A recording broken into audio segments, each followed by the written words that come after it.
தினமும் அறிவும் சத்திய வசனம். மரணமும் ஜீவனும் நாவின் அதிகாரத்தில் இருக்கும். நீதிமொழிகள் 18:21. எனக்கு அன்பானவர்களே, நிதானமான வார்த்தைகளின் வெளிப்பாடு மிகவும் அவசியம். நாம் அநேக பிரச்சனைகளுக்கு நம் உதடுகளில் இருந்து பிறக்கும் வார்த்தைகளே காரணம். பல நேரங்களில் எல்லாம் பேசிய பின்புதான் என்ன பேசினோம் என்பதையே நிதானிக்கிறோம்.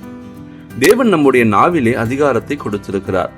நாம் நன்மையானவைகளையும் நேர்மறையான காரியங்களை பேசும் பொழுது அந்த வார்த்தைகள் நம்முடைய வாழ்க்கையை உயிரூட்டி பலனடைய செய்கிறது. பரிசுத்த வேதாகமத்தில் வாசிக்கிறோம், நம்முடைய வார்த்தையின் அடிப்படையில் தேவன் நம்மை இறுதியில் நியாயம் தீர்ப்பார். நித்திய ஜீவனோ அல்லது நித்திய மரணமோ என்பது அதன் மூலம் தீர்மானிக்கப்படும். ஆதலால் நம் நாவின் வார்த்தை வெளிப்பாட்டில் மிகுந்த எச்சரிக்கையாக இருப்போம். கடும் சொற்களையும் கர்த்தருக்கு பிரியமில்லாத வார்த்தைகளையும் தவிர்ப்போம். நித்திய ஜீவனில் பங்கடைவோம். ஆமென். அல்லேலூயா.